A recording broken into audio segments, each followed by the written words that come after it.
GP में क्या पढ़ रहे थे उसको रिवाइज करते हैं। सो जीपी में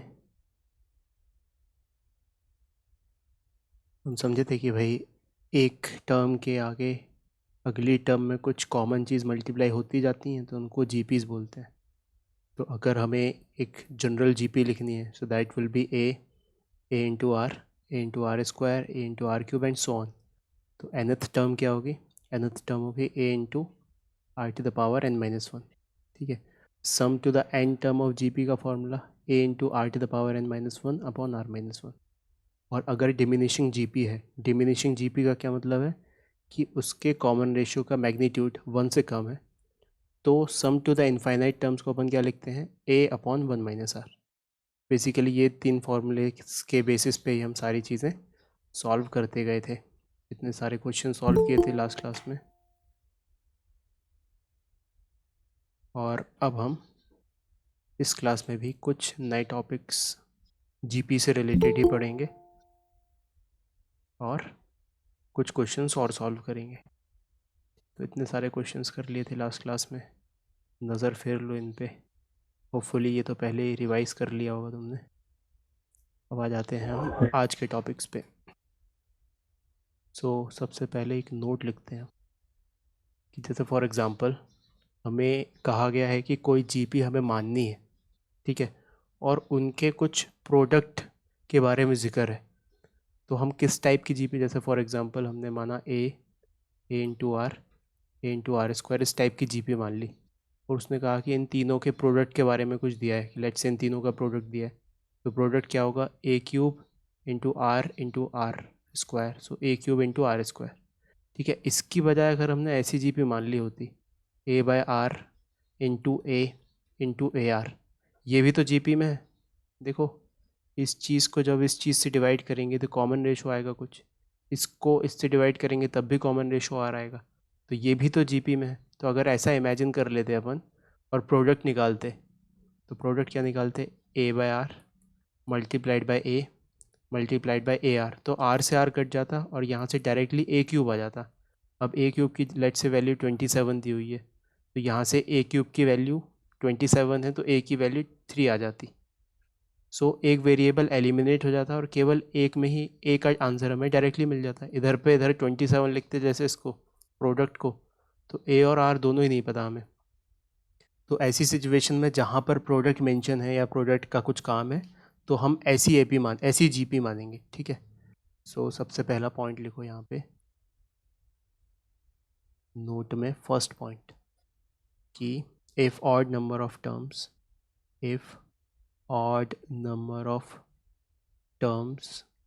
are to be taken in GP, then take them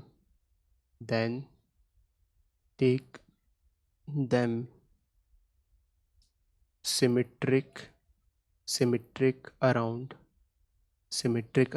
A by R, A and AR। ठीक है, दैट इज कि अगर तीन टर्म्स लेनी है तो क्या क्या लेंगे? हम लेंगे ए बाय आर, हम अगली टर्म लेंगे ए और अगली टर्म लेंगे ए आर। ये एक जीपी होगी जिसका कॉमन रेशो आर होगा। ठीक है, कैसे बताया कॉमन रेशो आर है? किसी भी सक्सीडिंग टर्म को प्रीसीडिंग टर्म से डिवाइड कर दो तो कॉमन रेशो आर ही निकल के आएगा। A divided by a by r करोगे तो आर ऊपर पहुंच जाएगा, ए से कट जाएगा तो आर हुआ। Similarly a r divided by a, तो यहाँ पे भी कॉमन रेशो आर होगा।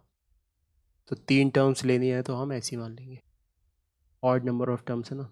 ऑड अगली ऑड क्या पॉसिबल है? लेट्स से 5 टर्म्स लेनी है तो तीन तो ऐसे ही मान लो, एक ए बाय आर, एक ए आर।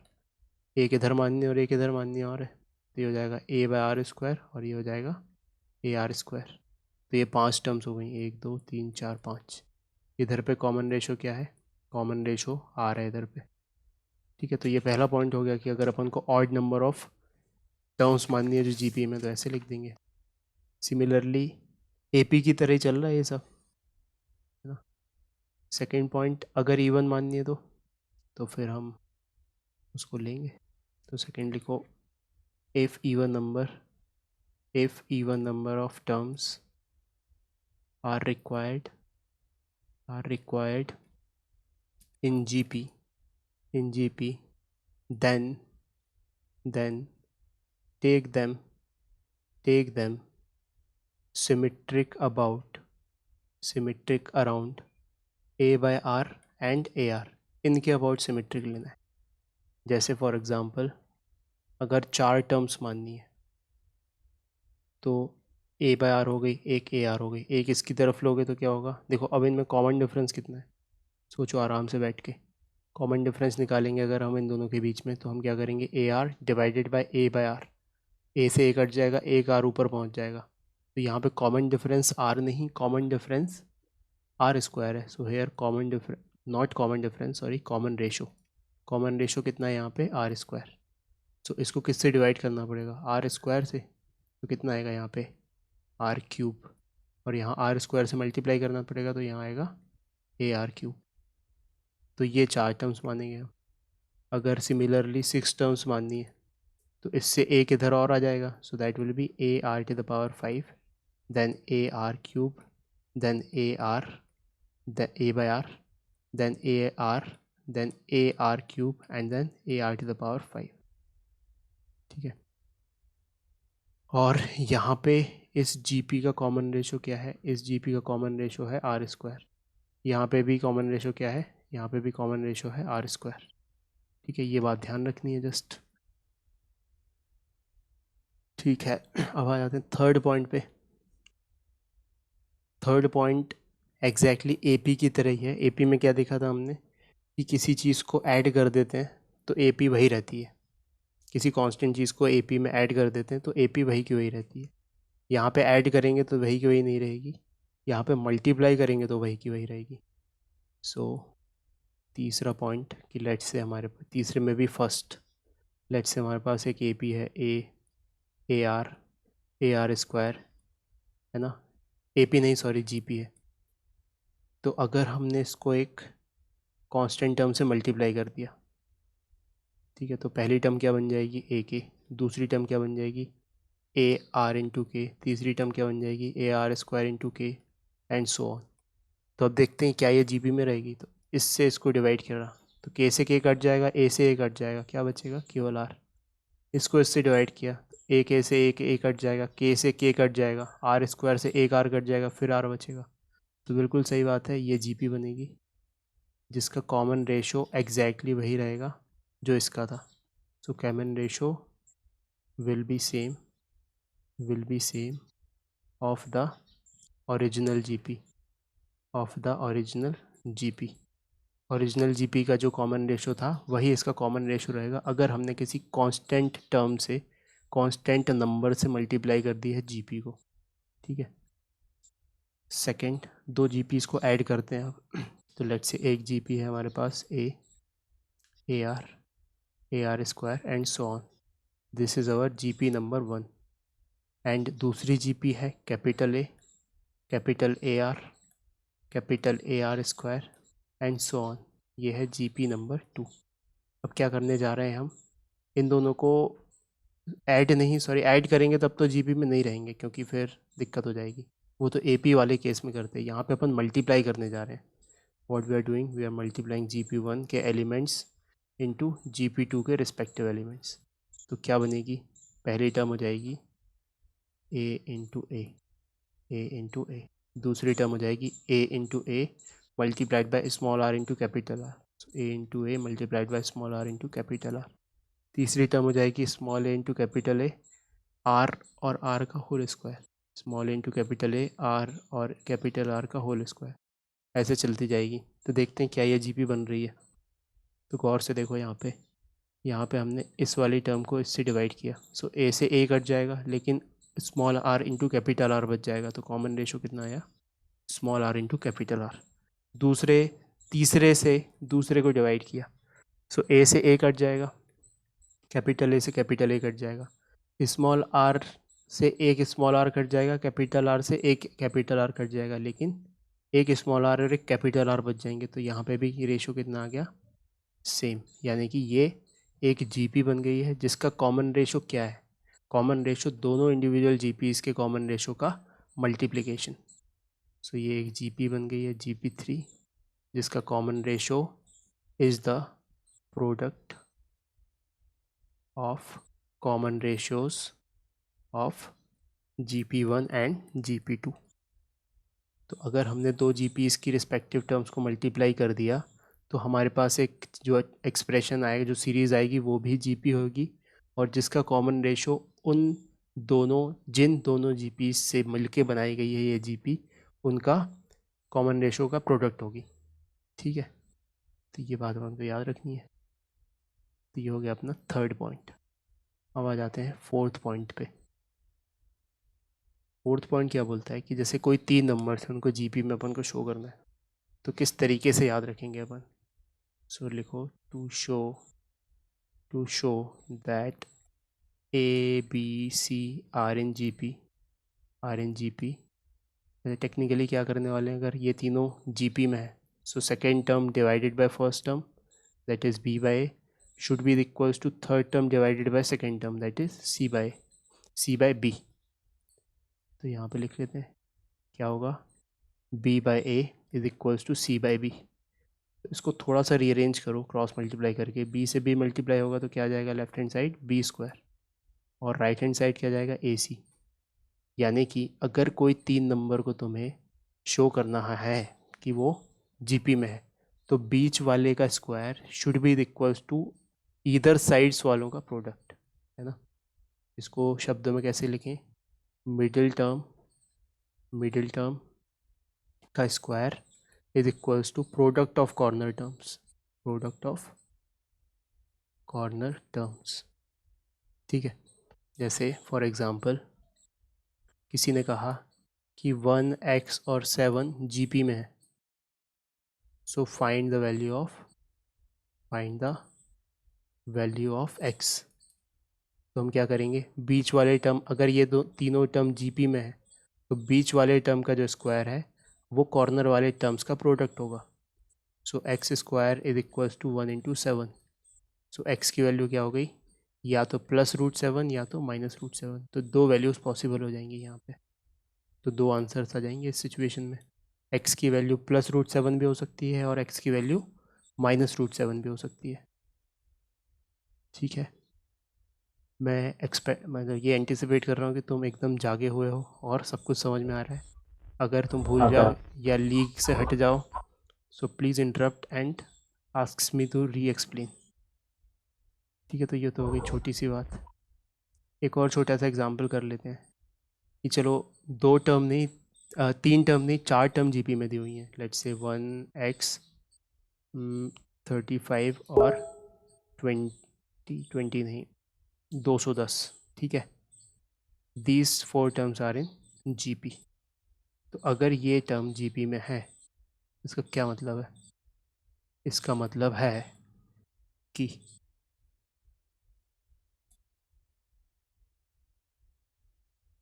ये 4 टर्म GP में, so find the value of x। ये सवाल है हमारे सामने। तो हमने कहा ठीक है, बहुत बढ़िया। तो अब क्या करें, अब यहाँ पे ये तो इवन टर्म्स आ गई, तो बीच वाली तो कोई टर्म ही नहीं है। तो एक्चुअली मिडिल टर्म्स दो हैं यहाँ पे, x और 35। सो मिडिल टर्म्स का product should be equals to corner terms का प्रोडक्ट। तो क्या कॉन्सेप्ट यूज़ करेंगे अपन यहाँ पे, 35 into x should be equals to 200 into 1, 210 into 1।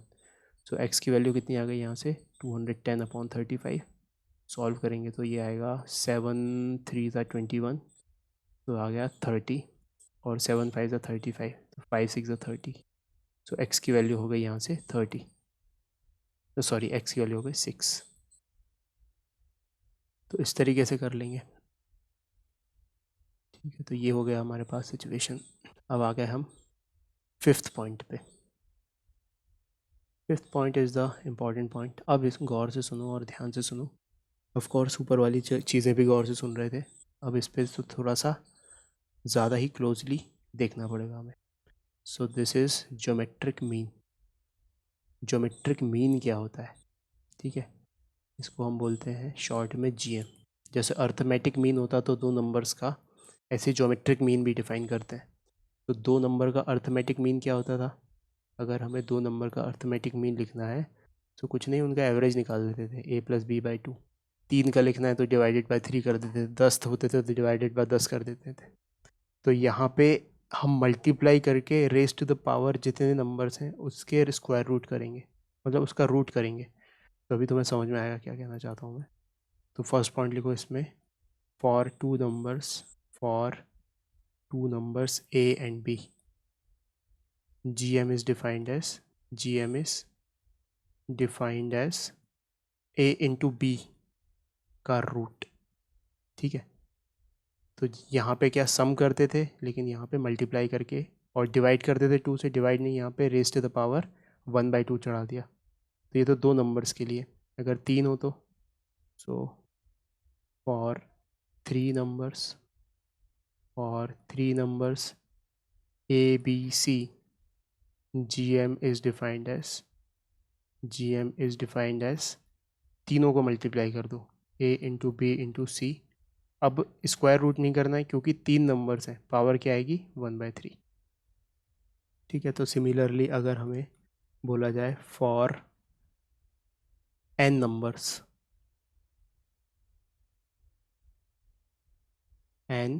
Numbers, कौन से नंबर्स हैं वो, a1 a2 a3 till an।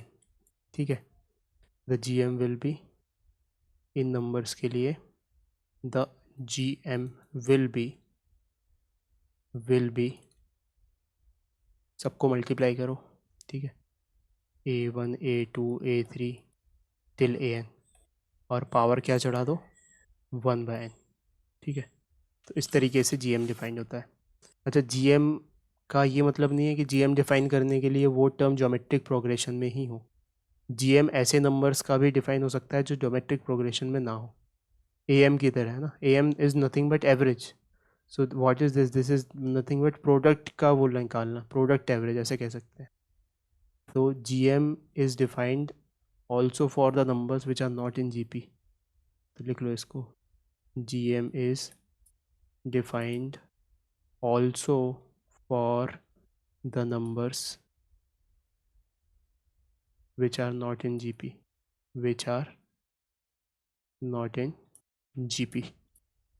जैसे छोटे छोटे एग्जाम्पल कर लेते हैं अपन कि GM अगर निकालना है हमें 2,4 का, क्या होगा, 2 इंटू 4 करो और पावर चढ़ा दो 1/2। 2 इंटू 4 इज़ 8, 1/2 यानी कि स्क्वायर रूट 8 यानी कि 2√2। ठीक है, एक और एग्जाम्पल जैसे बोला कि GM फाइंड करो 112 का, क्या करो 1 इंटू 1 इंटू 2, 1 इंटू 1 इंटू 2। ये डॉट बना रहा हूँ, डॉट का मतलब प्रोडक्ट है यहाँ पे। और अब पावर क्या चढ़ानी पड़ेगी, क्योंकि 3 नंबर है तो पावर चढ़ानी पड़ेगी 1/3। सो 2 टू द पावर 1/3, या इसको ऐसे भी लिख सकते हैं क्यूब रूट ऑफ 2। ठीक है, तो मुझे बताओ GM ऑफ 1 1 2 2 5, इनका GM बताओ। क्या करेंगे, मल्टीप्लाई करेंगे सबको, 1 into 1 into 2 into 2 into 5, 1 into 1 into 2 into 2 into 5। और पावर क्या चढ़ाएंगे, 5 नंबर है टोटल, 1 2 3 4 5, पावर चढ़ाएंगे 1/5। तो 2 to the 4, 4 5 the 20, 20 the power 1/5, ये हो जाएगा यहाँ पे। ठीक है, अच्छा, GM डिफाइन होता है उन नंबर्स के लिए जो GP में नहीं है, उनके लिए होता है। अगर GP में तो भी कोई दिक्कत नहीं, तो भी हो जाएगा डिफाइन, है ना। सो एक पॉइंट लिखो, नेक्स्ट नोट, कि if numbers are in GP, then GM of terms taken symmetrically from the beginning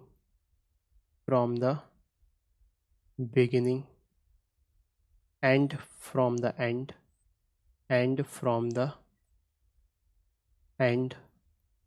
will be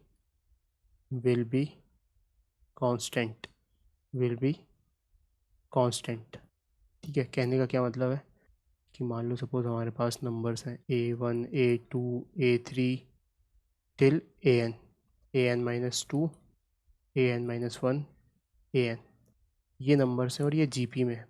ठीक है, तो चलो बढ़िया, जीपी में है ये। तो अगर हमसे बोला जाए कि कोई भी ऐसे नंबर्स ले लो जो सिमेट्रिक हैं, किसके अबाउट, बिगनिंग और एंड के अबाउट। जैसे अगर हमने A1 चूज़ किया, एक नंबर चूज़ किया, तो इधर से an चूज़ कर लिया। ठीक है, मतलब इनका geometric mean A1 into an to the power 1/2 बराबर होगा, ये चूज़ कर लो 1 2 और यहाँ से 1 2, तो इनका ज्योमेट्रिक मीन लिख लो A2 A3 an-2 an-1 to the power 1/4, क्योंकि 4 है। कुछ भी मतलब हमारी मर्ज़ी है, उतने हमें सिमेट्रिकली चूज़ करने हैं और उनका जीएम्स निकाल देना है। ठीक है, जैसे A7 लेते अगर, तो उधर से इधर एन है A-1, ये पहला ये दूसरा, तो सातवां क्या होता, an-1 दूसरा है, सो an-6 सातवां होता आखिरी से। ठीक है, टू द पावर हाफ, क्योंकि दो ही हैं तो पावर हाफ चढ़ेगी। सारे लेने अगर तो सारे ले लो, कोई दिक्कत नहीं। A1 A2 A3 A4 till an, और इनकी पावर क्या चढ़ानी पड़ेगी फिर, 1/n, क्योंकि टोटल n टर्म्स है। ठीक है, और बीच वाली टर्म लेनी है अगर तो, केवल अगर ऑड है तो, सो बीच वाली टर्म के बराबर होंगे ये सब। ठीक है, इफ़ n इज़ ऑड। लेकिन अगर बीच वाली टर्म नहीं, दो आ रही हैं बीच में टर्म, तो उनके ज्योमेट्रिक रेशो के बराबर होंगे, ज्योमेट्रिक क्या कहें, ज्योमेट्रिक मीन के बराबर। सो an/2 multiplied by an/2 + 1 if n is even.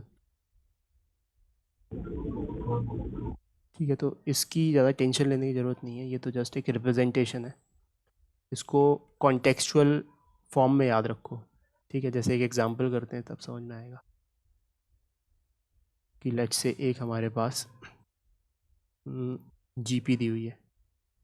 Question, let A1 A2 A3 till A24 are in GP. 24 terms है, वो जीपी में दिए हुए हैं। ठीक है, and it is given that A1 into A2 into A7 into A18 into A23 into A24 is equals to 64। ठीक है, then find the product of all the terms of the GP। ये GP में दिए हुए हैं 24 terms, और जिनमें से कुछ टर्म्स के A1 into A2 into A7 into A18 into A23 into A24, ये इन सब का प्रोडक्ट 64 के बराबर है। तो हमें बताना है कि सारे टर्म्स जो हैं AP में, उनका प्रोडक्ट क्या होगा। तो इसमें अपन जो ऊपर सीखा हमने, वो कॉन्सेप्ट अप्लाई करते हैं। क्या कॉन्सेप्ट है, कॉन्सेप्ट है कि सिमेट्रिकली एंड से और बिगिनिंग से जो हम टर्म लेते हैं, उनका प्रोडक्ट बराबर आता है, और वो उनके ज्योमेट्रिक मीन सबके बराबर होते हैं। सो कहने का मतलब A1 के करस्पॉन्डिंग लास्ट टर्म क्या होगी, A24। ठीक है, फिर अगली टर्म क्या लिखी है, A2 के करस्पॉन्डिंग अगली टर्म क्या होगी, A2 के करस्पॉन्डिंग अगली टर्म होगी A23। सो A23 भी दिया हुआ है यहाँ पे। फिर चलते चलते हम आगे बढ़ेंगे और A7 पे पहुँचेंगे। A7 पे पहुँचे तो 2 3 4 5 6 7, तो कितने गुजर गए, 1 2 3 4 गुजर गए बीच में। तो इधर से भी 4 गुजारने पड़ेंगे। 23 के बाद आएगा 22, फिर आएगा 21, फिर आएगा 20, फिर आएगा 19, और फिर आएगा हमारा A18। यानी कि A7 और A18 भी सिमेट्रिक है, मतलब इन सब का प्रोडक्ट वो होगा बराबर। तो हमने कहा ठीक है, तो इन सब का प्रोडक्ट बराबर होगा। तो कितने टर्म्स हैं, ज्योमेट्रिक मीन भी बराबर होगा इनका। कितने टर्म्स हैं, 1 2 3 4 5 6। So from the above discussion A1 A2 A7 A18 A23 into A24, इसका ज्योमेट्रिक मीन कितनी टर्म्स हैं, 1 2 3 4 5 6, यानी कि 1/6 should be equals to product of all the terms का पावर 1/n, यानी कि geometric mean of all the terms. So A1 A2 A3 till an। To the power 1/n। n कितना है यहाँ पे? 24 है, ठीक है। सो इस चीज़ की वैल्यू दी हुई है हमें, what is this? 64। So 64 to the power 1/6 is equals to, ये चीज़ रिक्वायर्ड है, इसको x बोल देते हैं, x टू द पावर 1/24। सो ये जब इस तरफ जाएगा तो पावर 24 चढ़ा देंगे सब में अपन, तो चढ़ा देते हैं। तो एक तरफ चढ़ा तो 64 to the power 1/6 into 24, power चढ़ जाएगी, that will be equals to x। अब 64 क्या है? 64 को गौर से देखो, 64 इज़ नथिंग बट 32 इंटू 2, 32 होता है 2 टू द पावर 5, तो 64 होगा 2 to the power 6। So 2 to the power 6 into 1/6 into 24, 6 से 6 कट गया, तो x की वैल्यू क्या आ गई? x की वैल्यू आ गई 2 to the power 24। This is our required answer. आ रही है बात समझ में?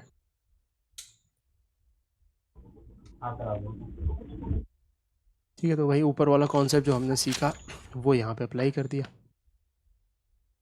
अब आ जाते हैं हम नेक्स्ट कॉन्सेप्ट पे, कि अगर हमें किसी दो नंबर, किन्हीं दो नंबर्स के बीच में GMs इंसर्ट करने हैं। GMs इंसर्ट मतलब कि GM अंदर लगाने हैं। तो अब गौर से देखो, so next topic is insertion of GM, insertion of GMs, geometric means हमें दो नंबर्स के बीच में लगाने, ठीक है। तो सबसे पहली बात तो, अगर दो नंबर A और B है, between two numbers A and B, तो अगर एक लगाना है, केवल एक, तब तो एक ही GM आएगा, और जिसकी वैल्यू अपन बता देते हैं। तो GM of A and B is nothing but root AB, ठीक है। तो और दूसरे शब्दों में लिखें इसे कि single geometric mean between A and B is single geometric mean between A and B is root AB। इसमें तो कोई दिक्कत ही नहीं है।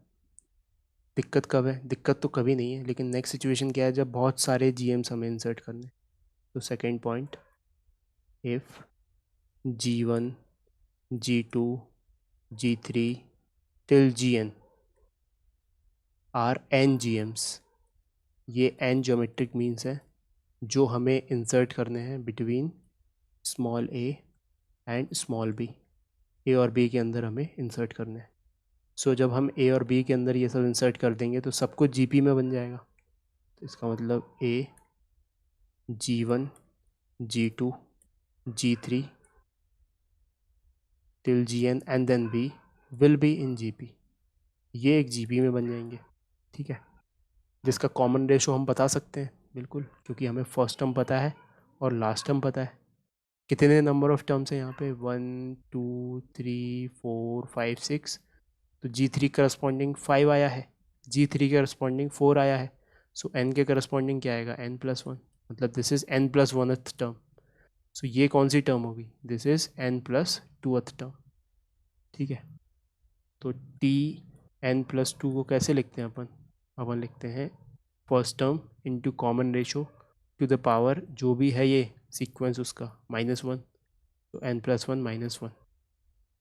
So a into r to the power n+1 -1 cut जाएंगे, so r to the power n। और Tn+1 नहीं, हमें तो Tn+2 लिखना है, सॉरी ये गलती कर दी, क्योंकि Tn+2 जानते हैं। फिर से इसको लिखो एक बार, Tn+2 is equals to AR n+2 -1। तो यहाँ पे क्या 2 -1 आएगा, that will be 1। So r की पावर में रहेगा n+1। So what is this Tn+2? Tn+2 is nothing but b। तो b is equals to a r to the power n+1। तो यहाँ से कुछ नहीं, कॉमन रेशो हो जाएगा इस GP का। ये सब जद्दोजहद इसलिए कर रहे हैं क्योंकि हमें कॉमन रेशो मिल जाए, फिर तो हम कुछ भी लिख देंगे, ठीक है।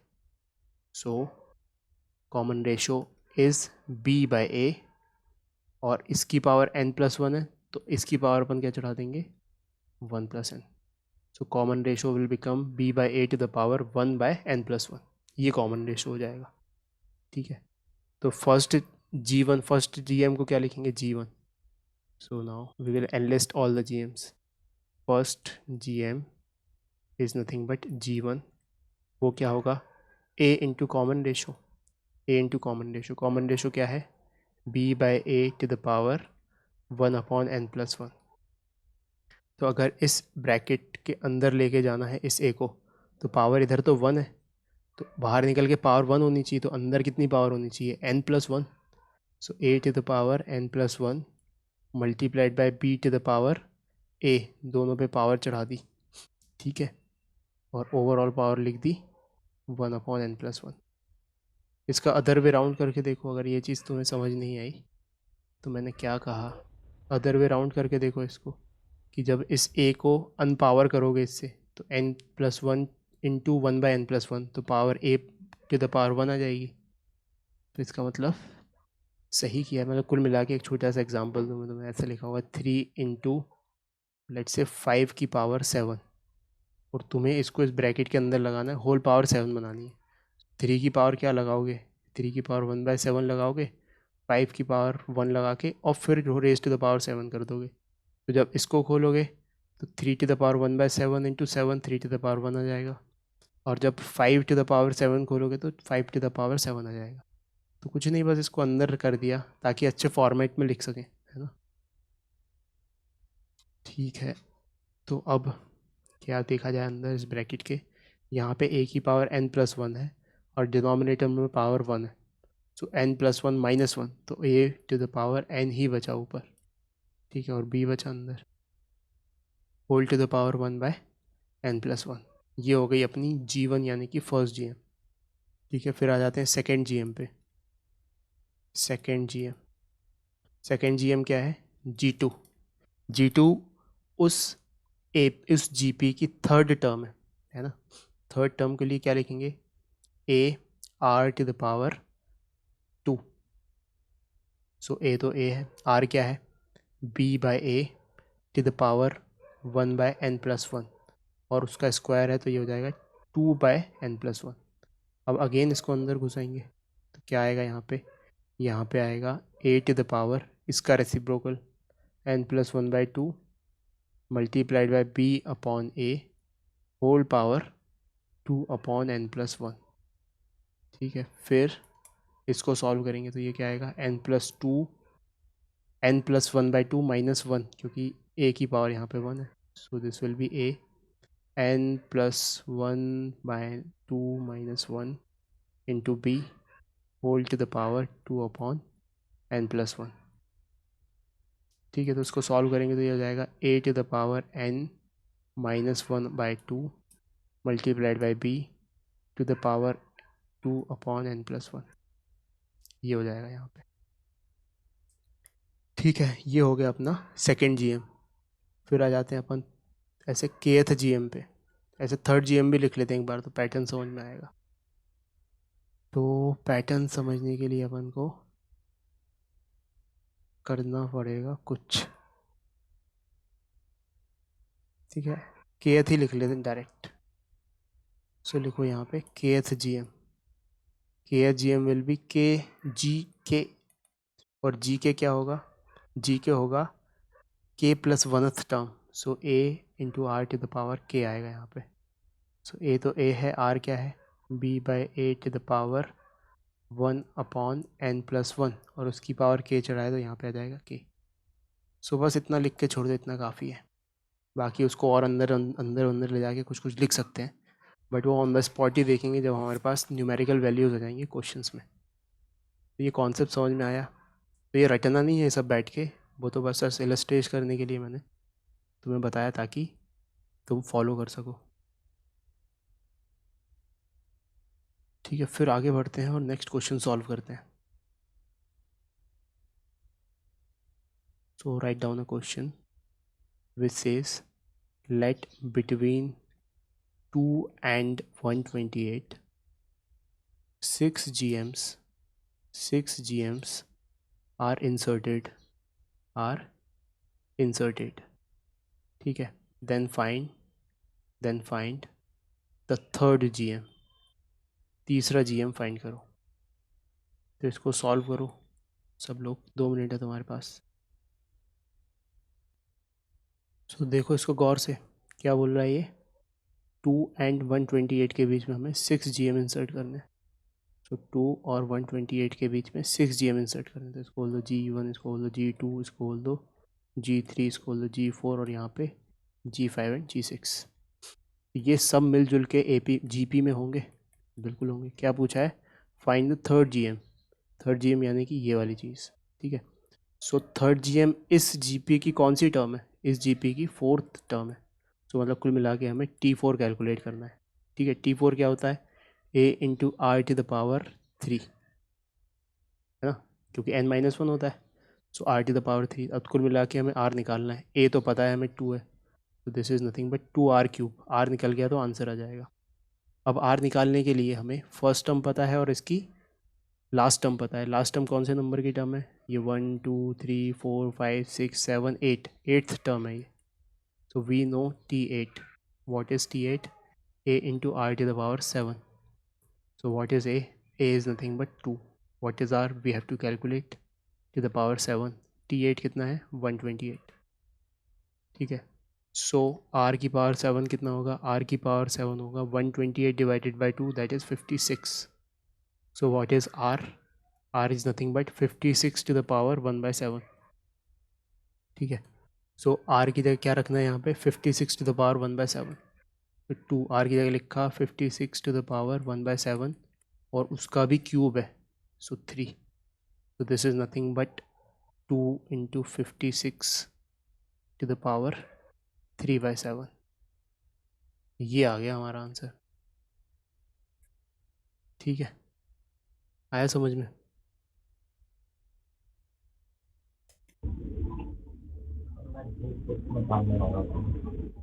वह माइक थोड़ा पास रख के बोला करो, क्लियर आवाज़ नहीं आती है।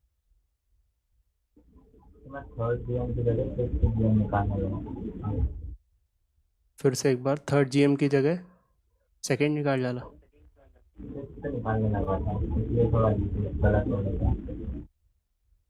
पता नहीं तुम क्या बोल रहे हो, सुनाई नहीं दे रहा क्लियरली, ठीक है। फिर नेक्स्ट क्वेश्चन पे मूव करते हैं। अब प्रैक्टिस के लिए कुछ क्वेश्चन सॉल्व करते हैं। तो मैं क्वेश्चन तुम्हारे सामने लिखूंगा, तुम्हें थोड़ा हाथ पैर मारना है, उसके बाद खुद से सॉल्व करना है on the spot he. So now right question number 1, और क्वेश्चन नंबर 1 है, find the 4 successive terms, find the 4 successive terms of a GP of which the second term is smaller than the first term by 35 and the third term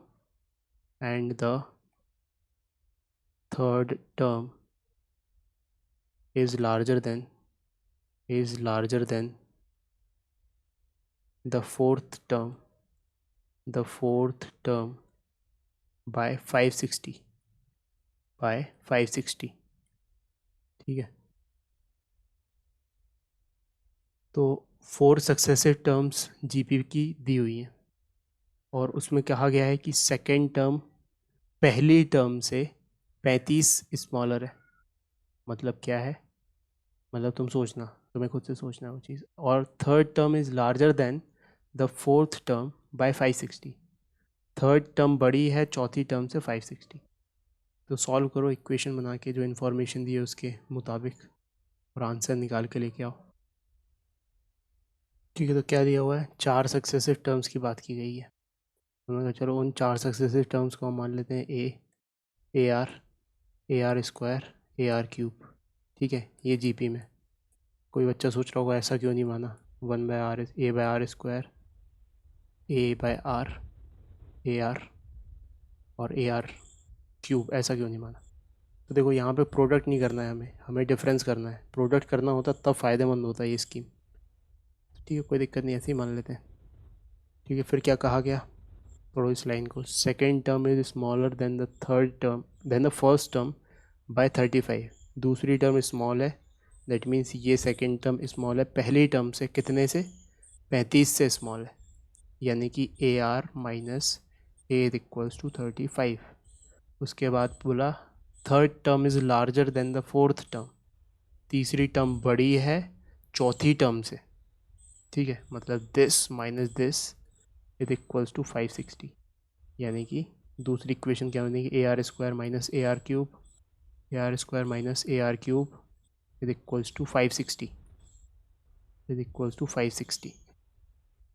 तो क्या किया जाए, कुछ नहीं, यहाँ से लिया, यस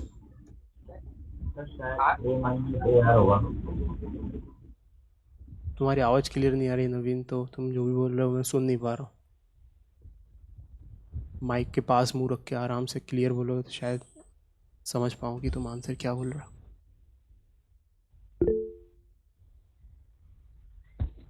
मैसेज आया, सो ए माइनस ए आर होगा, ए माइनस ए आर। अच्छा हाँ, ये ए माइनस ए आर होगा, क्यों, क्योंकि पहली टर्म बड़ी है, so A minus a are, ठीक है, ठीक है भाई। तो क्या किया जाए यहाँ पे यहाँ पे अपन ने कॉमन लिया ए, तो क्या बचा 1 minus r is equals to 35। यहाँ पे कॉमन लिया a r square, so a r square common लिया तो क्या आया 1 minus r is equals to 560। इसको बोल दिया सेकेंड इक्वेशन, इसको बोल दिया फर्स्ट इक्वेशन, सेकेंड को फर्स्ट से डिवाइड कर दिया, ठीक है, second divided by first, so 560 divided by 35 is equals to 1 by r से 1 बाय आर कट गया, 1 बाय ए से ए कट गया, तो बचा क्या ऊपर, जस्ट आर स्क्वायर बचा। बहुत ही सिंपल, आर निकल के आ गया यहाँ से, काटा इसको, 7 8 ज़ा 56, तो 80, 7 5 ज़ा 35, 5 16 ज़ा 80, सो आर स्क्वायर की वैल्यू आई यहाँ से 16। सो आर की दो वैल्यूज़ आ गई, एक तो +4 और एक -4। So r can be two things, या तो +4 या तो -4। तो अब इसके करस्पॉन्डिंगली हमें ए निकालना पड़ेगा, तो पहला आंसर लिख लेते हैं, when r is equals to -4। When r is equals to -4, इस इक्वेशन को उठा लो, यहाँ पे -4 रखो तो ए की वैल्यू आएगी, so a into 1 minus -4 is equals to 35। तो यहाँ से क्या आया, a into 5 is equals to 35, so a की वैल्यू आ गई यहाँ से 35/5 दैट इज़ 7। सो ए 7 आ गया, तो जी पी कैसी बनेगी, पहली टर्म है -7, दूसरी टर्म है -7 इंटू -4 दैट इज़ 28, सॉरी -7 नहीं +7। सो फर्स्ट आंसर है जी पी का 7 -28, फिर 4 से मल्टीप्लाई करना है, प्लस -4 से मल्टीप्लाई करना है, 4 8 जा 32, 4 3 12 13, नहीं 4 2 8 9 11, तो 112, फिर 4 से मल्टीप्लाई करेंगे तो 4 2 जा 8 माइनस हो जाएगा एक, तो -4 से मल्टीप्लाई कर रहे हैं तो 4 2 जा 8 और 4 4। सो चेक करके देख लो, इन दोनों का सम, इन दोनों का डिफरेंस 35 आएगा और इन दोनों का डिफरेंस 560 आएगा, ठीक है। फिर आ जाते हैं हम सेकेंड आंसर पे, when r is equals to +4, तो when r is equals to +4, a into 1 minus 4 will be equals to 35, so a into -3 is equals to 35, यानी कि ए की वैल्यू क्या आ गई यहाँ से -35/3। अब इसको सॉल्व करते हैं कि पहली टर्म हो जाएगी -35/3, दूसरी टर्म हो जाएगी 4 इंटू -35 दैट इज़ 35 140 -140/3, फिर 4 से मल्टीप्लाई करते हैं, 14 4 जा 56, सो -560/3, फिर 4 से मल्टीप्लाई किया तो 0, 4 6 24, 4 5 20 22, -2240 डिवाइडेड बाई 3। सो दो पॉसिबल आंसर है, एक तो ये और एक ये,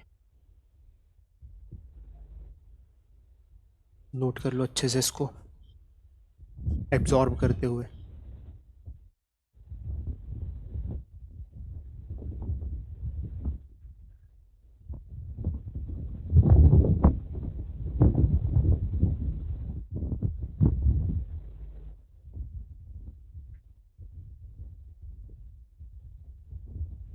फिर आ जाते हैं हम क्वेश्चन नंबर 2 पे।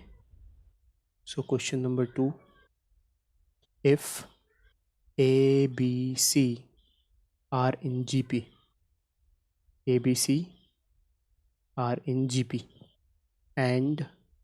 and x comma y are respectively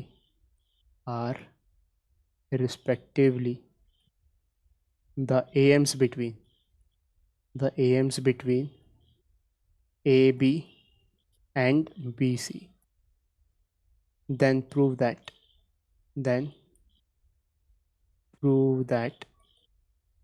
1 by x plus 1 by y is equals to 2 by b and a by x plus c by y is equals to 2। ठीक है, क्या क्वेश्चन है? क्वेश्चन है कि 3 numbers a b c G P में है और x इन दोनों के बीच का ए एम है और y इन दोनों के बीच का ए एम है। x is A M between a and b and y is A M between b and c. तो हमें ये दोनों चीज़ें प्रूफ करनी है। तो करो, शुरू हो जाओ। तो क्या बोल रहा है यहाँ पे, देखो कि हमारे पास 3 नंबर्स जीपी में है, ए बी और सी। इन दोनों के बीच का ए एम एक्स है। तो इन दोनों के बीच का ए एम क्या होगा? ए प्लस बी बाई 2, यानी कि एक्स कितना है? ए प्लस बी बाई 2। और बी और सी के बीच का ए एम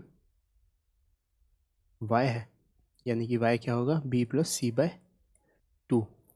अब इसको बोल देते हैं ये पहली चीज़ है प्रूफ करने के लिए और ये दूसरी चीज़ है। ठीक है, तो पहली चीज़ को कैसे प्रूफ करें? लिखो पहली चीज़ का लेफ्ट हैंड साइड क्या है। पहली चीज़ का लेफ्ट हैंड साइड है 1 by x plus 1 by Y.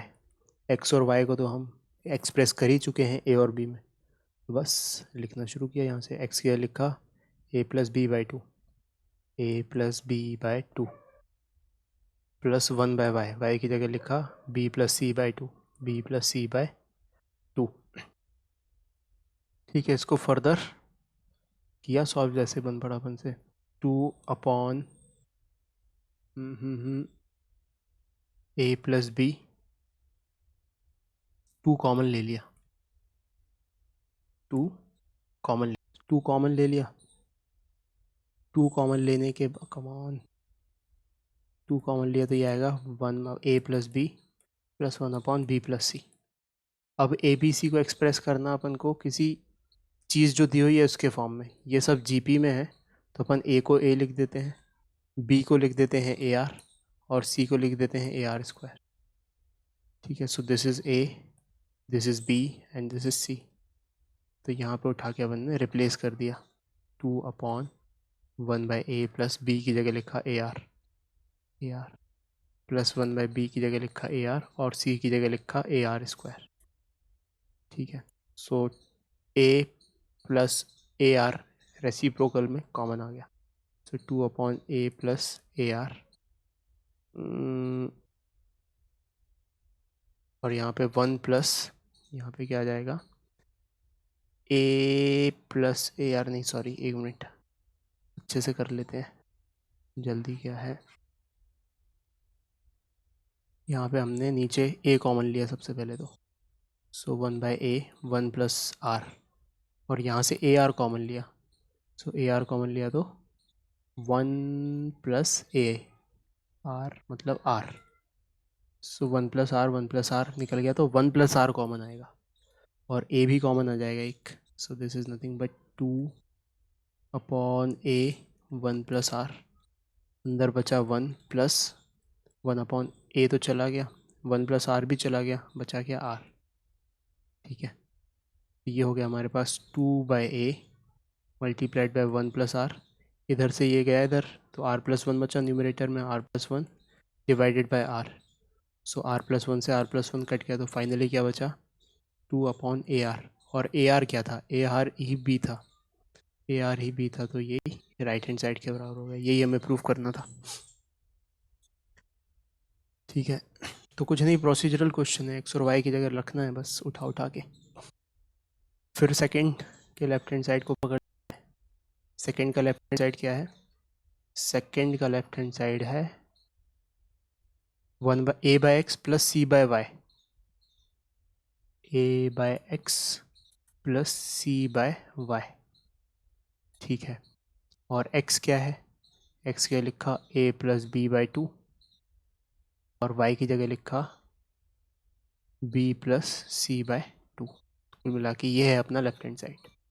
अब a b c को अपन को gp के टर्म्स में लिख देते हैं, 2a upon a plus a r, b की जगह ए आर लिख दिया, प्लस 2c, सी की जगह क्या लिखना है a r square upon b plus c, ये हो गया a r plus a r square. इसमें भी वही काम किया, क्या काम किया, 2 इधर से a कॉमन निकाला, so 2a upon a 1 plus r, plus अगले वाले में आएगा 2 ए आर स्क्वायर, यहाँ से भी हमने ए आर कॉमन निकाल लिया, सो ए आर कॉमन निकालो तो 1 प्लस आर बचा यहाँ पे, ठीक है। तो ए से ए निपट गया यहाँ पे एक ए से एक निपट गया, और एक आर से एक आर निपट गया। फाइनली क्या बचा, 2 upon 1 plus r plus 2 r upon 1 plus are.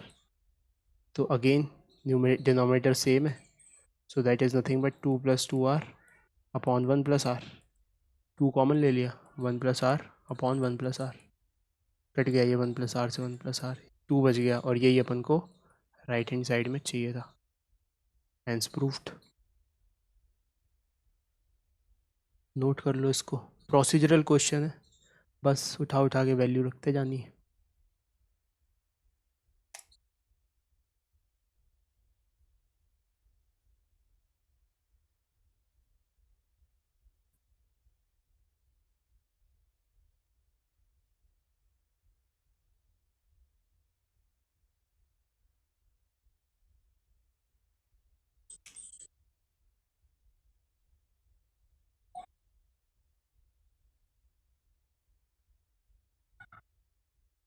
फिर आ जाते हैं हम क्वेश्चन नंबर 3 पे। So question number 3, if product of three numbers are in GP, three numbers are in GP नहीं, if product of three numbers in GP is 216 and the sum of products of them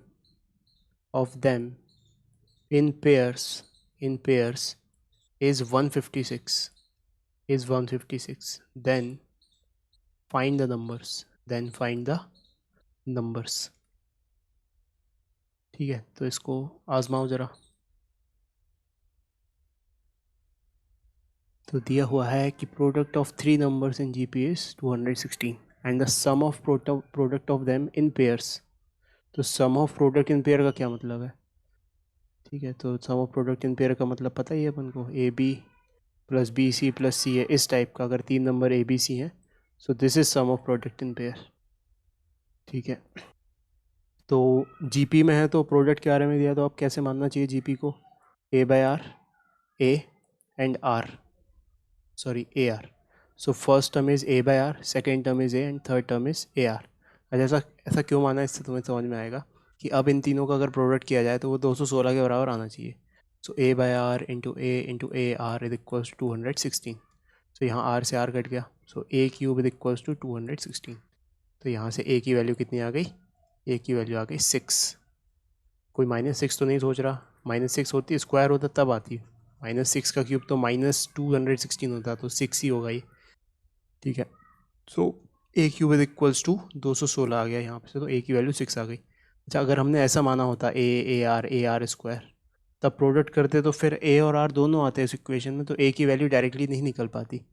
तो बस calculation easy करने के लिए हमने ऐसा कर लिया, ठीक है। तो ये फर्स्ट इन्फॉर्मेशन का यूज़ किया। सेकेंड इन्फॉर्मेशन क्या दी हुई है, sum of products of them in pairs is 156. So second information is first number multiplied by second number, that is a by r into a, plus second number into third number, a into ar, plus third number into first number a r into a by r is equals to 156. ठीक है, सो solve किया, यहाँ से क्या आएगा a square by r plus a square into r, a square into r plus a square, और यहाँ से आर कट जाएगा, so a square is equals to 156. अब ए स्क्वायर की तो वैल्यू पता है अपन को 36 है, मतलब ये भी 36 है, ये भी 36 है और ये भी 36 है. सो हमने 36 कॉमन निकाल के उस तरफ भेज दिया, तो नीचे क्या बचा 1 प्लस आर प्लस 1, ये बचा लेफ्ट हैंड साइड, और इस तरफ बचा 156 डिवाइडेड बाय 36 क्योंकि ए स्क्वायर 36 है. अब इसको सॉल्व किया, ये आया अपने पास 1 plus r square plus r divided by r is equals to, इसको क्या किया जाए, इसको करते हैं 2 से, तो 18, 2 से आया तो ये आया 78, फिर 2 से गया तो यहाँ पे आया 9, 2 से गया तो यहाँ पे आया 39, सो 9/39 आ गया यहाँ पे, 9/39, फिर 3 से और चला जाएगा ये, तो जाएगा 13/3, 13 3 39, 3 3 9, सो दिस इज़ नथिंग बट 13/3. तो अब सॉल्व किया इसे, तो ये क्या है अपने पास 3 + 3r square plus 3r is equals to 13r, ये आया 3r स्क्वायर प्लस 13r, इस तरफ आएगा तो 3 - 13 हो जाएगा, तो -13r -10r हो जाएगा ये, सो -10r plus 3 is equals to 0. अब प्रोडक्ट क्या है 3 3 9 और ये -10 है, तो स्प्लिटिंग हो सकती है आसानी से, 3r square -9r -r plus 3 is equals to 0. तो यहाँ से आया 3r, यहाँ से आया r -3, और यहाँ से आया -1 r -3 is equals to 0. So from here it is 3r -1 into r -3 is equals to 0. So r की वैल्यू आ गई 1/3 और r की वैल्यू आ गई 3. दो पॉसिबल वैल्यूज़ हैं यहाँ पे r की. ठीक है, अब इनके करस्पॉन्डिंग अपन को GP लिखनी है. a की वैल्यू तो फिक्स 6 है, a की वैल्यू तो 6 है, सो GP 1 हो जाएगी जब r की वैल्यू है 1/3, जब r की वैल्यू है 1/3. 3 नंबर्स ही लिखने हैं ना, करस्पॉन्डिंग GPs लिखनी, क्या लिखना है ऊपर देख लेते हैं. सो फाइंड द नंबर्स, तो 3 नंबर्स लिखने हैं. तो पहला नंबर 6, कॉमन रेशो 1/3, तो दूसरा नंबर 2, फिर 1/3 से मल्टीप्लाई करेंगे तो 2/3, ये हो गया भाई, ये है GP1, और ये पहले 3 टर्म्स है, ये अपना आंसर है. फिर GP2 that corresponds to r is equals to 3. So r is equals to 3 के लिए फर्स्ट टर्म क्या हो गई, फर्स्ट टर्म हो गई 6, सेकेंड टर्म क्या हो गई 18, और थर्ड टर्म क्या हो गई,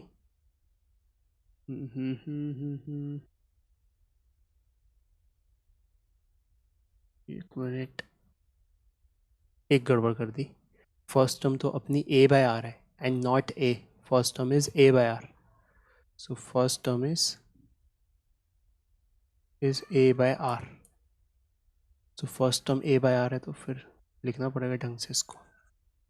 तो यहाँ पे फर्स्ट टर्म a/r है, तो ये हो जाएगा 6 डिवाइडेड बाय 1/3. सो क्या बनेगा ये बनेगा 6 डिवाइडेड बाय 1/3. सेकेंड टर्म क्या बनेगा 6 divided by 1/3 will be 18. So first term directly लिख देते हैं अपन, इट इज़ 18. फिर सेकेंड टर्म क्या हो जाएगी 6 18 इंटू 1/3, सो दैट इज़ 6. फिर 6 इंटू 1/3 दैट इज़ 2. तो ये हमारा आंसर हो गया इस केस में. दूसरी टर्म में जब r है 3, तो a/r क्या होगा, यहाँ पे कैलकुलेट कर लेते हैं फर्स्ट टर्म को. a/r will be 6/3 that is 2.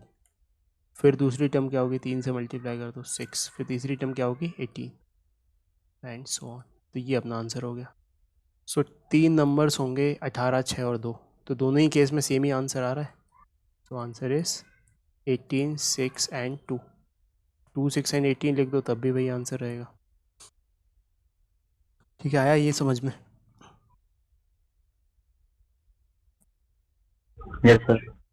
फिर बढ़ जाते हैं अपन क्वेश्चन नंबर 4 की तरफ. सो ये भी इजी क्वेश्चन है, इसको भी दो ट्राई करना आसानी से, सोचना इसके बारे में. So let for a GP, let for a GP sum of infinite terms is 4. Sum of infinite terms is 4, and sum of their cubes is 192. Sum of their cubes is 192. Then find the series. ठीक है, तो 2 minute के लिए इसमें हाथ पैर मारो। सो देखो इसको, बहुत ही आसान सा क्वेश्चन है। सबसे पहले तो अगर इनफाइनाइट जीपी का सम एग्जिस्ट कर रहा है, यानी कि इसका जो कॉमन रेशियो होगा उसका मैग्नीट्यूड 1 से कम होगा, है ना। डिमिनिशिंग जीपी होगी ये, डिमिनिशिंग जीपी। तो क्या दिया हुआ है, एक जीपी के लिए सम ऑफ इनफाइनाइट टर्म्स इज 4, यानी कि अपन ऐसे लिखेंगे उसे ए आर स्क्वायर ए आर क्यूब। ये एक डिमिनिशिंग जीपी है। इसके सम टू द इनफाइनाइट टर्म्स का फॉर्मूला क्या होता है, first term upon 1 minus common ratio. वो किसके बराबर है, 4 के बराबर। तो एक इक्वेशन ये मिल गई। अब आगे उसने क्या लिखा है, sum of their cubes is 192, यानी कि सम ऑफ क्यूब, सबका क्यूब कर दिया उठा के। So a cube r cube, a cube r cube का होल स्क्वायर, है ना।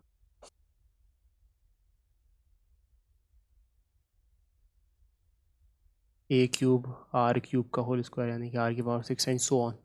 तो अब ये भी एक जीपी बन गई। इसके सम टू द इनफाइनाइट टर्म्स क्या होंगे, फर्स्ट टर्म, तो फर्स्ट टर्म यहाँ पे कितनी है, ए की पावर 3 और 1 माइनस आर, आर क्या है यहाँ पे, आर क्यूब। ये किसके बराबर है, ये है 192 के बराबर, 192 के बराबर। ठीक है, तो अब क्या किया जाए, अब इन दोनों को डिवाइड कर दिया जाए। 1 divided by 2, so 1 divided by 2 किया। एक काम करते हैं ना, क्यूब करके डिवाइड करते हैं, 1 का क्यूब कर देते हैं और फिर डिवाइड करते हैं। तो उससे क्या होगा, उस 2 का क्यूब करते हैं, सॉरी ये 2 है। सो 2 का क्यूब करेंगे तो उससे क्या होगा, ये ए क्यूब हो जाएगा। सो ए क्यूब से ए क्यूब कट जाएगा।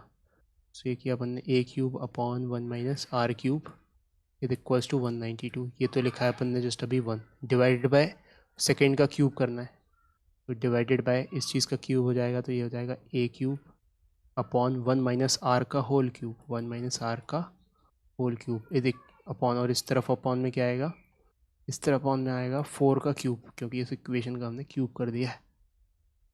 तो बस सॉल्व करते हैं इसको। यहाँ से क्या, ए क्यूब से ए क्यूब कट गया, ठीक है भाई। बचा क्या, ये वाली चीज़ ऊपर पहुँच जाएगी और ये अपॉन में बच जाएगी। सो 1 माइनस आर का whole cube divided by 1 minus r cube is equals to 192 divided by 64। ठीक है, क्योंकि 4 का क्यूब 64 होता है। इसको सिंप्लीफाई कर लेते हैं। तो ये हुआ अपने पास 96 और ये हुआ 32, फिर 2 से और गया, ये 16, ये हुआ 48 और ये 4 से गया, 16 4 जा 48, सॉरी 16 4 जा नहीं, 16 3 जा, 16 4 जा तो 64 होता है। तो ये 3 आ गया। अच्छा, इधर पे क्या, 1 माइनस आर क्यूब है। तो सब ध्यान से देखो, यहाँ पे एक फार्मूला होता है x cube minus y cube के फैक्टराइजेशन का। वो क्या होता है, x minus y multiplied by x square plus y square plus x y. ये फार्मूला हमें याद रहना चाहिए फैक्टराइजेशन का। सो 1 माइनस आर क्यूब को क्या लिख सकते हैं, 1 minus r cube is nothing but 1 cube minus r cube, that is 1 minus r multiplied by 1 square plus 1 into r. तो यहाँ इसको हमने फैक्टराइज कर देंगे।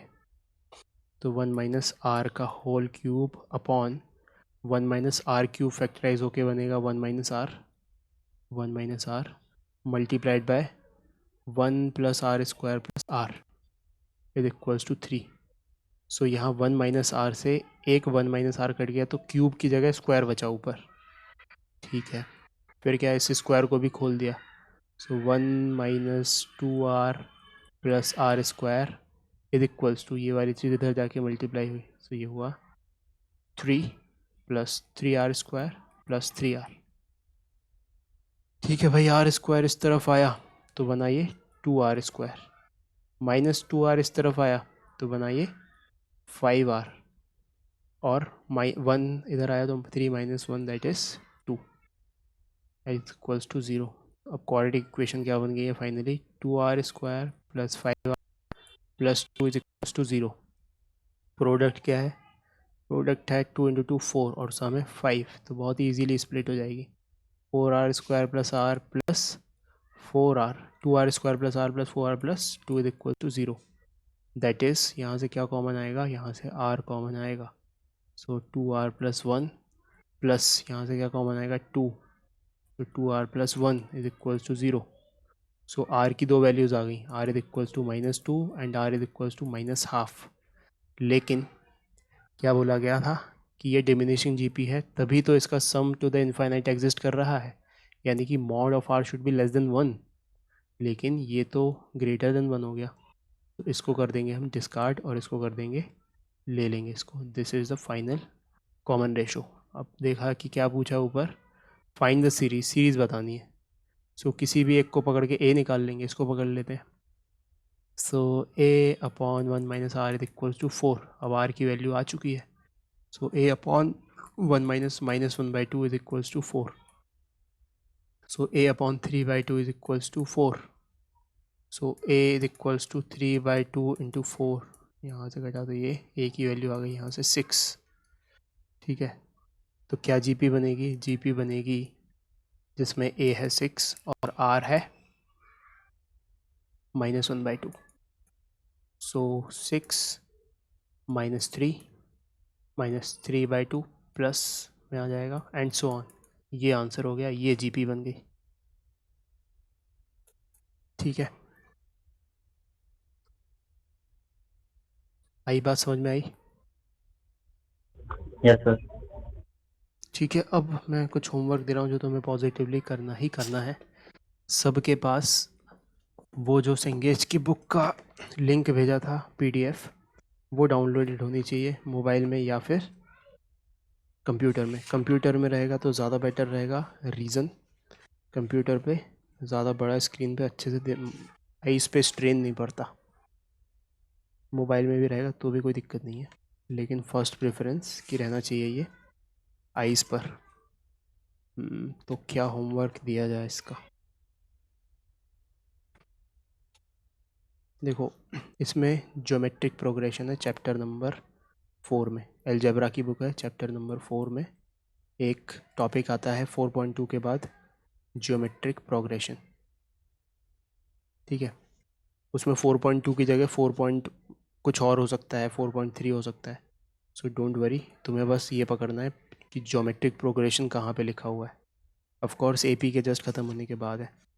सो उससे इलस्ट्रेशन नंबर 4.41 से लेके इलस्ट्रेशन नंबर